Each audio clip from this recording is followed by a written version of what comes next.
Matt Lenihan, Boxing Social, in association with William Hill and Empire Fight Store. Always a pleasure to be joined by Ricky the Hitman Hatton, proudly sporting a Greg's jacket.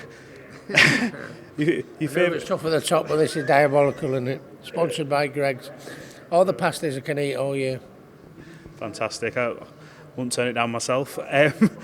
This kind of event, it's sort of, I feel like it fits your profile very well from where you came from. You were very much that man of the people, come from the council estate, the grassroots of boxing. And this is an opportunity now to get these fighters a profile, a platform. How pleased are you with this event and how it's coming along and the opportunity it's giving to these young fighters? I'm delighted, to be honest with you. It's like it's what boxing's all about for me. It's about giving a little bit back. The fighters that are involved, the lads and the ladies, might not get an opportunity like the likes of your GB squad or your Olympians or your world champions or anything like that. They get an opportunity. What will come of this? Whether they win it or whether they don't, will be more fights, more opportunities. They're raising the profile. It could be a springboard for bigger things to come. And this is what I think boxing is pissing me off a little bit lately, in the sense that everything seems a circus. Everyone pushing and shoving and to get likes and this and that. This is good hard-working lads and good hard-working ladies. That the small hall show type. And they've been given an opportunity. And fair play to them, and I hope they take it with both hands. I think sometimes in this social media world that we live in, boxing sometimes at the minute I think, what's going on here, But this is good, hard-working men and women that are getting an opportunity that they might not normally have got. Your career was built from starting in the leisure centres, building up your York halls, these type of arenas. Be similar to what these guys are going to do.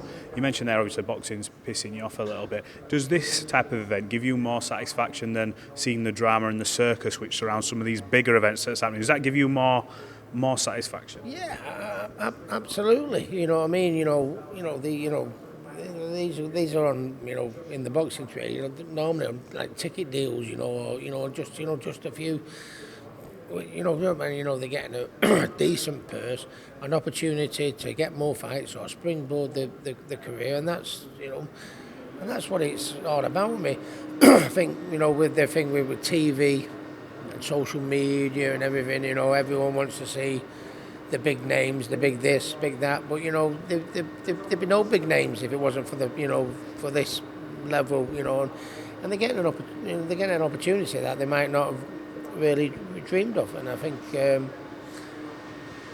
think I was probably from the last era, I think, of fighters that wanted, listen, I know what a big person, I know I want the lion's share of it, but listen, I want to fight the best, I want to, and it's, I've never forgot my grassroots. I think that's why people like me. I've never forgot my grassroots, and to give, to try and give an opportunity to someone that would never have got the opportunity if it weren't for this box-off show, it's all day long. I was going to say, I think that's why this event probably fits your profile and how you came up in the game. Look, I just want to touch on your documentary recently came out. It was a bit of a trip down memory lane. You've been very open about your story for years. This gave us like sort of the real nitty-gritty and the insight to it. Was that a hard watch back for you, having to sort of relive almost everything again, because it was a lot, wasn't it? Very hard watch, to be honest with you. A lot of great times coming up through my youth. You see little whippersnapper from Manchester, and then the heights of Las Vegas, and then I wouldn't say my fall from grace, but I had a bad few years, and I think people knew that I'd struggled with my depression and my mental health and my other issues, but I don't think they realised how much. But there was no stone unturned, laid it all out in the live. And I mean, it was said in the documentary that it was meant to have a happy ending, but it didn't. It did in the end. It did, giving a little bit back, to the boxing like we're doing with the box off. I'm giving a little bit back to mental health, and people will watch that and go, God, geez, I didn't know what Ricky went through, but look at him now. And and that's the whole purpose. I don't think it was like the normal boxing documentary. where he fought him, he boxed him, and then he boxed here, and then he went there. You know, that it was like a real life story, and I think it was an opportunity for people to really live the good times and learn a little bit from the bad times. You know, yeah. When you look back now, and obviously not too far back, nothing will ever replace the buzz of boxing. Don't think Johnny, yourself, anyone will say that can ever replace that buzz.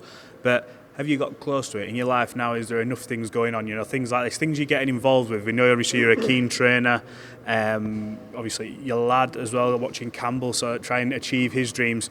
Is that sort of help? Is it been an okay substitute for you and just living a good life? You know, it's not moving forward for me. The past is the past. It's been and gone. I'm moving forward. Everything I'm doing now is positive. Campbell's a professional. I'm so proud of him. I'm a granddad now. You know, wow. Yeah, million. What do you mean, wow, you dickhead? I got into my first time getting into boxing was watching the build-up with you and Floyd Mayweather, and I remember seeing Campbell on the 24/7 thing. So now watching that back, I'm like, Jesus, this is where it sort of all began for me. So it's like for you to be a granddad, I'm like, for my ups and downs, if I can give someone in boxing the opportunities or help, you know, get some of the stuff I got from boxing, so for it. And there's people out there that were presently in where I was in the situation, you know, years ago. And if it gives them all a little bit of I pick it up, you know, a bit of inspiration. That's what I mean. I want to give a little bit back to boxing. The two main things in my life: boxing, I want to give a little bit back. Mental health, because I nearly wasn't here to talk about it. Give a little bit back to that as well. What bit of advice would you give to anyone who maybe is suffering or maybe isn't sure of things in life? You've been through it all, so is there any little bit of advice you could give? What's the best? Just go and speak to someone. The best thing I did, I kept it all in for so long. Go and speak to someone, and you maybe not feel. You can't tell your loved ones. You don't want to upset them. You can't tell your mates because your mates will think you're a dick. But no, go and speak to someone. Absolutely, go and speak to someone. And you know, sometimes it's better going speaking to a stranger than your loved ones and your mates, because you're not upsetting anyone. You get it off your chest and you can move on them. Ricky, look, always appreciate your time. Thanks for talking to Boxing Social.